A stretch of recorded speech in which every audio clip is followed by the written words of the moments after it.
নমস্কার বন্ধুরা, আমি পপি আরও একবার চলে এলাম তোমাদের সামনে। আজকে কিন্তু সেলাই তো দেখাবো, সাথে সাথে একটা অভিযান বলতে পারো, মানে যুদ্ধ। আর এই যুদ্ধতে আমাকে জয়ী হতেই হবে। আমার কাছে একটা 3 মিটারের পিস ছিল, আর 2.5 মিটার দিয়ে, প্রায় 2.5 মিটার থেকে একটু কম হবে হয়তো। কাপড়ের বহরটা 42 বহর আছে যদিও।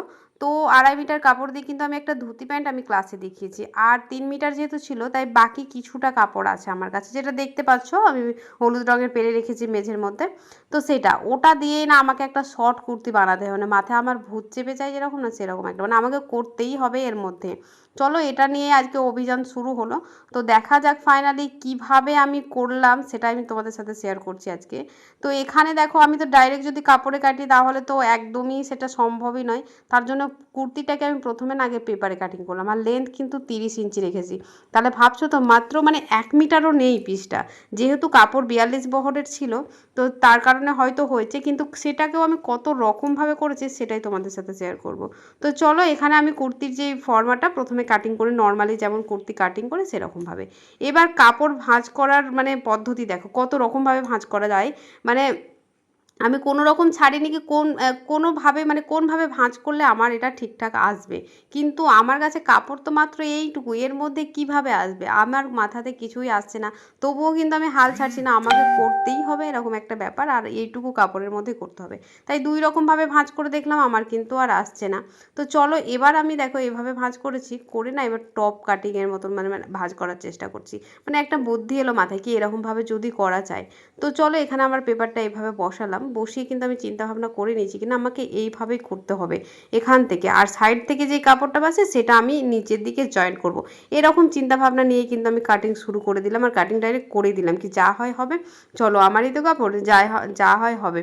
তো এইভাবে কিন্তু আমি টপটাকে প্রথমে আগে দুটো পার্টকে কাটিং করে নিয়েছি। এবার দেখো বাড়তি যেই কাপড়টা আছে সেটা এবার কিভাবে দেবো, সেটাও আর খুঁজে পাচ্ছি না। সেটাও তো সেই একই প্রবলেম হবে না, এইভাবে দিচ্ছি তো লেন্থ তো অনেক ছোট হয়ে যাচ্ছে। আর আমি শর্ট বলতে এতটাও শর্ট করতে চাইছি না, মিনিমাম 30 ইঞ্চি এরকম শর্ট করতে চাইছি। একদম শার্টের মতো করতে চাইছি না। তো এইভাবে করে দেখছি তো না, এটা থেকেও কিন্তু আমার লেন্থটা কিন্তু অনেকটাই কম হচ্ছে। এটাও আমার কিন্তু হচ্ছে না, কি না আমি লেন্থটা আমাকে বড় করতে হবে। তো আমার এটা নিয়ে এখন গবেষণা চলছে, কি করে চিন্তা করছি কি করে করা যায়। লেন্থ কত রকমভাবে মেপে দেখছি, না আসছেই না, আসছেই না কোনো রকম। এইভাবে ভাঁজ করে দেখছি কি এইভাবে যদি আসে একটু, তো তাই কি আসে ওইটুকুই না কাপড়, আমি কত রকমভাবে ভাঁজ করলে কাপড় কি আর বেড়ে যায়, সেটা আর মাথাতে কিছুতেই আসে না, কিন্তু আমাকে তো করতেই হবে। তো দেখো কাপড়টাকে আমি এইভাবে এবার খুলে নিলাম পুরোটাই। খুলে নিয়ে দেখলাম সাইড থেকে, দেখো এদিকে কিন্তু চওড়াতে কাপড় কম হচ্ছে। তো এবার দেখছি লেন্থটা ঠিক আছে, এদিকে 30 ইঞ্চি তো লেন্থ হবে, কিন্তু সাইডে কাপড় কিন্তু আমাদের কম পড়ে যাচ্ছে। তার মধ্যে আবার হাতাও তৈরি করতে হবে। তো দেখো এখানে আমি 30 ইঞ্চি লম্বা নিয়ে নেব, তারপর মাথায় এলো এই যে ব্ল্যাক কালারের, এখানেও কিন্তু অল্প একটু টুকরো কাপড় ছিল। তো সেটা দিয়েই আমাকে না এইটা কমপ্লিট করতে হবে, দুটোর কম্বিনেশন করে। তো এইভাবে মাথায় এলো কি, দুই মিডিলে যদি আমি এটাকে রাখি আর দুই সাইডে আমি এরকমভাবে ব্ল্যাক কালারের কাপড়টা দেবো, তাতে করে এই জিনিসটা আমাদের মেকআপ হয়ে যাবে। এবং ডিজাইনটা একটু, যেহেতু আমি ডিজাইনটা তোমাদের ওপরে স্ক্রিনে দিয়ে দিয়েছিলাম, সেই ডিজাইনটাই হবে। তো এখানে যদি আমি এরকম করি তো কোনো প্রবলেম হবে না। তো ফাইনালি এটাই ডিসিশন হলো কি না, আমাকে এভাবে করতে হবে, তা না হলে কিন্তু আমার লেন্থ আসছে না। তো শেষে কিন্তু সেটাই করা হলো। তো যা মানে মাথাতে কোনো রকমভাবে একটা বুদ্ধি বেরোলো। তবে একটা জিনিস বলবো, কাজ করতে লাগলে কিন্তু অভিজ্ঞতা, সত্যি কথা বলতে প্রচুর অভিজ্ঞতা হয়। কাজ করতে করতে অনেক কিছু আইডিয়া আসে, যেটা তুমি প্র্যাকটিক্যালে করবে তবেই বুঝতে পারবে। আমার প্রতিটা স্টুডেন্টকেই বলি কি প্র্যাকটিক্যালে করবে তবেই কিন্তু সেই জিনিসটা তুমি ঠিকঠাক শিখতে পারবে, মানে নিজে নিজে অনেক কিছু শিখতে পারবে, নিজেই নিজের টিচার হয়ে যাবে। হ্যাঁ, তো অনেক কিছু শেখা যায়। তো এখানেও আমি চিন্তা ভাবনা করছি, আবারও চিন্তা করছি কি এই ব্ল্যাক কালারের কাপড়টা যদি এক সাইডে দেওয়া হয় তাহলে কেমন লাগবে। তো সেটা ফাইনালি আর করলাম না, দুই সাইডে আমরা মানে আমি করলাম ফাইনালি কি না থাক, দুই সাইডেই করবো এরকমভাবে, সামনে এবং পিছনে দুদিকেই কিন্তু আমাদের এই ব্ল্যাক কালারের কাপড়টা কিন্তু জয়েন্ট করতে হবে। তো এটাও একটা ডিজাইন হয়ে যাবে, আর এখন তো যা পড়বে সেটাই ডিজাইন, তাই না? এইগুলো তো বেশ মানে কেউ করতেই চায় না, কিন্তু আমরাই একমাত্র, মানে কি বলবো, আমি একমাত্র করি হয়তো, জানি না, আমার তো খুব খুব ভালো লাগে এইসব কুর্তি, বেশ কালারফুল হয়ে যায় এরকমভাবে। তো দুই সাইডে দেখো আমি এরকমভাবে কিন্তু জয়েন্ট করবো, তবেই কিন্তু আমার টপটা রেডি হবে। আর বাকি যেই কাপড়টা আছে সেটাতে আবার আমাকে কলার করতে হবে, আবার মিডিলেও দিতে হবে। তো চলো কীভাবে করছি সমস্তটাই আজকে তোমাদের সাথে শেয়ার করব। এই আইডিয়াগুলো তোমাদের সাথে শেয়ার করে এই কারণেই, কারণ তোমরাও চাইলে কিন্তু এরকমভাবে সুন্দর করতে পারবে। তো দেখো এখানে আমরা গলাটা কাট করে নিলাম, আর মিডিলে দেখো প্রায় 6 থেকে 6.5 ইঞ্চি মতো কাট করে নিলাম, আর এইভাবে দেখো আমাদের গলার ডিজাইনটা কিন্তু হয়ে যাবে। খুবই ইজি, একদমই সহজ। যতটা দেখতে সুন্দর লাগে, কিন্তু কাজ করবে যখন তখন বুঝতে পারবে এটা কিন্তু খুব ইজি। তো চলো এখানটাতে আমরা সেলাই করে নেব। তো প্রথমে আমাদের কি করতে হবে, যেই যে আমরা টুকরো কাপড় সাইডে জয়েন করেছিলাম সেটাকে আমাদের আগে জয়েন করে নিতে, মানে কেটেছিলাম সেটাকে আমাদের আগে জয়েন করে নিতে হবে। তো এখানে আমি যেহেতু লাইলিন দিয়েছি, এই যে জয়েন্ট দিয়েছি যে কাপড়টা সেটা কিন্তু বাটার সিল্কের মধ্যে আছে, হ্যাঁ, তার জন্য আমি ভেতরে কিন্তু একটা লাইলিন ইউজ করেছি কটনের, আর যেহেতু পুরো কাপড়টা কটনের মধ্যে আছে তার জন্য। তো এবার এটাকে আমাদের চাপ সেলাই দিয়ে দিতে হবে, দিয়ে এরকমভাবে আন্ডার কাউন্ট করে সেলাই করে নিয়েছি। এবার আমাদের টপটাকেও দেখো উপরে যেহেতু আলাদা আলাদা টুকরো আছে, তো আর টপটাকে এখানটাতে সেলাই করে নিতে হবে।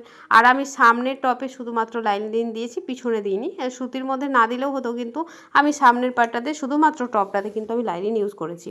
তো এইভাবে দেখো আমরা মিডিল বরাবর সেলাই করে নিলাম। এবার এটাকে আমাদেরকে খুলে নিতে হবে। খুলে নিলে দেখো এখানে কিন্তু বোঝাই যায় না কি আমাদের মিডিলে কোনো জয়েন্ট আছে। তো এইগুলো, এই টেকনিকগুলো জানি না তোমাদের সাথে কেউ শেয়ার করবে কিনা, আমি তোমাদের সাথে সব কিছু শেয়ার করি তাই ভাবলাম এটা তোমাদের সাথে শেয়ার করি।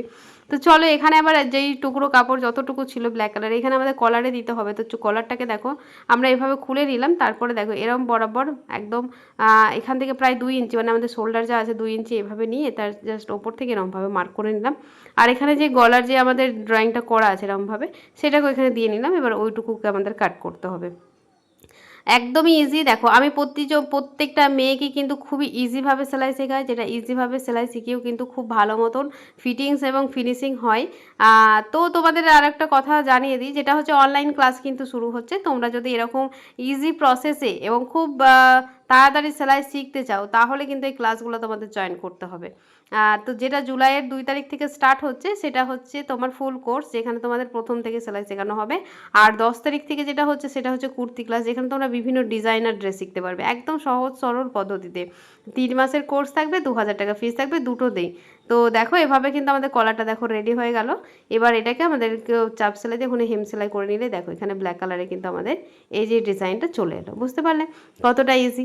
এবার দেখো সাইডেও জয়েন্ট হয়ে গেছে, মিডিলেও আমাদের কিন্তু এই যে টুকরো কাপড়টা আছে সেখানেও কিন্তু আমাকে ডিজাইনটা করতে হবে। যেহেতু আমার ডিজাইনটা মাথায় এখনও আছে, আমি আমার মতন করছি, কিন্তু অনেকটা আনার চেষ্টা করছি সেই ডিজাইনটা।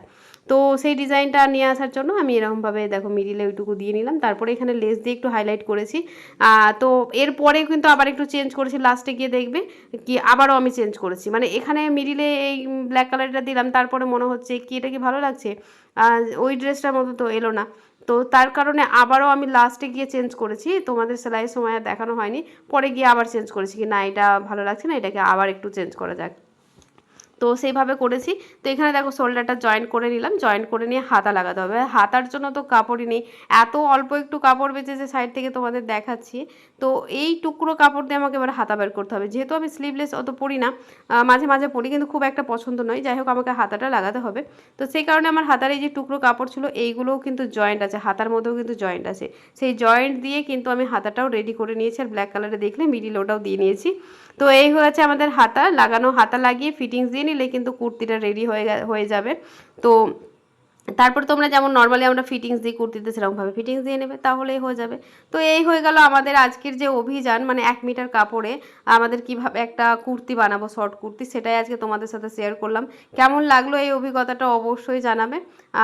আর লুকটা, ফাইনাল লুকটা অবশ্যই দেখাচ্ছি, তোমরা একটু অপেক্ষা করো। এখানে দেখো প্যান্টটা আমাদের রেডি হয়ে গেছে, একটু আয়রন করে নিয়েছি। প্যান্টটা কিন্তু আমি অলরেডি আগেই ক্লাসে দেখিয়ে নিয়েছি। আর এই হচ্ছে আমার ফাইনাল লুক। তো এই হচ্ছে দেখো আমি একটু রেডি হয়েছি। এবার আমি জানোই তো প্রত্যেকটা ড্রেস পরে তোমাদের দেখাই, তো একটু ভিডিও শ্যুট করবো বলে আমি রেডি হয়েছি। তো ভাবলাম তোমাদের সাথে আগে তোমাদের ব্লগটা শেষ করে নিই, তারপরে গিয়ে আমরা, মানে ভিডিওটা শেষ করে নিই, তারপরে গিয়ে আমি শ্যুট করব, পরে সেটা দেখতে পাবে। তো এই হচ্ছে আমার ফাইনাল লুক। দেখো আমি বললাম না লাস্টে গিয়ে আবার চেঞ্জ করেছি, দেখো এখানে আমি লাস্টে গিয়ে কিন্তু লেসটা আবার সাইড থেকে দিয়েছি, দেখতেই পাচ্ছ। তো কেমন লাগলো অবশ্যই কমেন্টে জানাও। যদি ভালো লাগে তো প্লিজ বন্ধুরা চ্যানেলটাকে সাবস্ক্রাইব করে রেখো, আর যদি ফেসবুক থেকে দেখছো তো আমার প্রোফাইলটাকে অবশ্যই ফলো করে রেখো, তাহলে এটা খুব সুন্দর সুন্দর ড্রেস কিন্তু তোমরা দেখতে পারবে। তো চলো বন্ধুরা আজকের মতন টাটা, দেখা হচ্ছে আবার পরের ভিডিওতে। তো টাটা।